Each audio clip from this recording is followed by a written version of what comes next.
দেশের শ্রমিক শ্রেণীর জীবনমান ও অধিকার এখনও কাঙ্ক্ষিত পর্যায়ে পৌঁছায়নি, এমন মন্তব্য করেছেন বিএনপির ভাইস চেয়ারম্যান অধ্যাপক নার্গিস বেগম। যশোরে জাতীয়তাবাদী শ্রমিক দলের ৪৬তম প্রতিষ্ঠা বার্ষিকীতে প্রধান অতিথির বক্তব্যে তিনি বলেন, নারী শ্রমিকরা এখনও নানাভাবে বঞ্চনার শিকার। তিনি দলের নেতাকর্মীদের শ্রমিক অধিকার ও গণতন্ত্র রক্ষায় সোচ্চার থাকার আহ্বান জানান। সভায় উপস্থিত ছিলেন বিএনপির অনিন্দ্য ইসলাম অমিত সহ জেলা বিএনপির নেতৃবৃন্দ।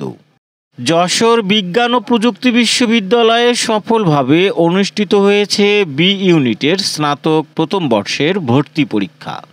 ৫,৮৩৯ জনের মধ্যে পরীক্ষায় অংশ নেন ৯৫.৯২% শিক্ষার্থী। পরীক্ষার সার্বিক ব্যবস্থাপনায় নিয়োজিত ছিল বিশ্ববিদ্যালয় প্রশাসন, নিরাপত্তা উপকমিটি ও স্বেচ্ছাসেবী সংগঠনগুলো।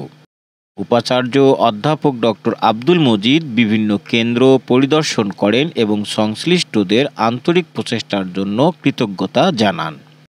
বিশ্বখ্যাত কবিতা সেপ্টেম্বর অন যশোর রোড এর নামে যশোরের শার্শায় নির্মিত হলো একটি স্মারক মনুমেন্ট।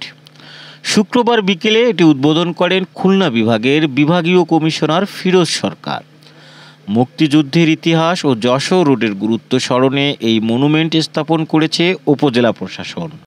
উদ্বোধন শেষে বিভাগীয় কমিশনার বেনাপোল স্থলবন্দর ও ইমিগ্রেশন চেকপোস্ট পরিদর্শন করেন এবং সার্বিক কার্যক্রম সম্পর্কে খোঁজ খবর নেন।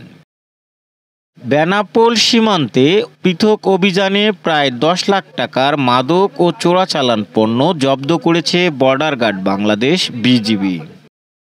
জব্দকৃত পণ্যের মধ্যে রয়েছে ভারতীয় ফেন্সিডিল, শাড়ি, চকলেট, মশলা ও কসমেটিক্স।